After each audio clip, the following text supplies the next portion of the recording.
Well, hey there guys, this is Corinna, and in this video I'm going to be teaching you how to dehydrate hot chili peppers, jalapenos, habaneros, anything that falls into the hot pepper category. This is a great exit strategy because we all need chili powder, right? We need those spices in our spice cabinet that can help us make some of those Mexican dishes authentic and hot and spicy. And when you dehydrate peppers, as it turns out, you really accentuate the sweetness, the sugars in there, as well as the hot, spicy flavoring. So it's going to be a lot spicier than the stuff that you might buy from the store. Plus, you can kind of mix and match and make your own spice variations. So I'm going to walk you through the basic framework for how to do this in an oven. You can also use a dehydrator, but we're going to teach you the oven drying method.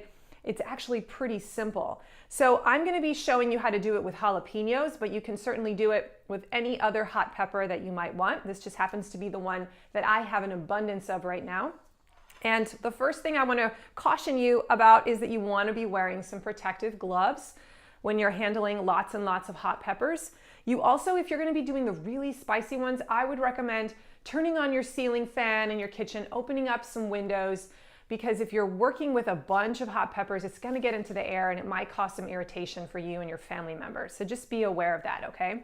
So the first step is to wash the peppers and make sure that they've air dried completely, right? You don't want any moisture on them. So I've already taken care of that step. And then I'm going to start removing the stem on the top of each of them. Now, if you have a thick-walled chili like a jalapeno, when you dry them, you can either cut them in half, and then we're going to eventually lay them out flat onto a cookie sheet. Or what I'm actually going to do is I'm going to slice them into rounds. So I'll make them even smaller. But for the really thin-walled chilies, the super spicy ones, you don't even need to cut them in half like that. This is just for those thick-walled chili peppers, like maybe the Anaheims, the Poblanos, the jalapenos. All right. So after I finish doing about half this bowl, we'll come back and do the next step.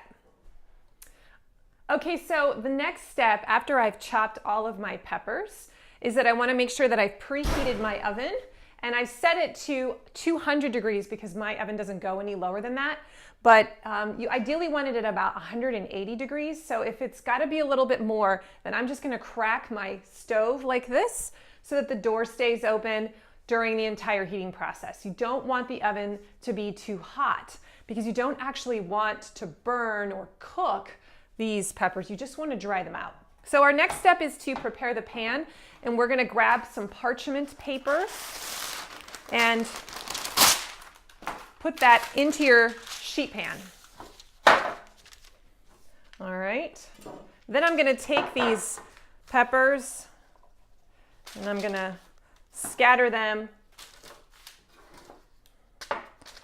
in an even layer around my pan. Now it's important that it's in an even layer. If you have too many peppers and they're sitting on top of each other, they're not going to dry evenly. So then you got to take some of those peppers off the pan. So we're going to see, I might have cut too many here. I'm just going to spread them out just like this. All right, you want it to look something like this. Do you see how the peppers are evenly spaced and nothing is sitting on top of each other? Okay, now it's time to put these into the oven.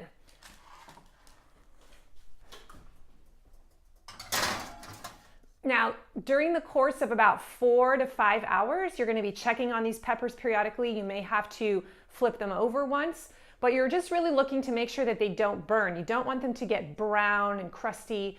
You're just trying to dehydrate them, and they will shrivel up and dry up over the course of those 4 to 5 hours. And we'll be back after this is done to see what they look like. All right, so it's been about 4 or 5 hours, and I have just pulled these out of the oven. I let them cool.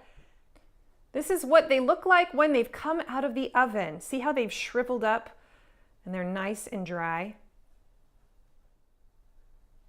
So now that they're nice and dry, it's really, really simple to store them away. You can either just take them whole like this. If you had whole chilies that you were drying, the really thin-walled ones, the skinny ones that are super hot, you would just take them and put them into a Ziploc bag like this.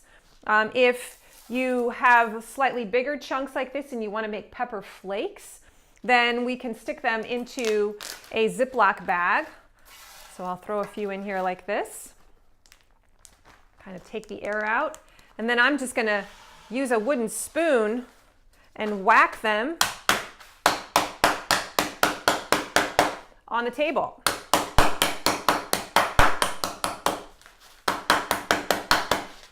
And you can see right there, I've got some nice pepper flakes that have some serious punch. Another way that you could process these is by putting them in a food processor, or you could put them inside a coffee grinder and grind them up that way. That works really well. I will caution you, if you decide to do that, you should probably purchase a coffee grinder that you only use for grinding those hot herbs, because otherwise you're gonna have some really spicy coffee the next day.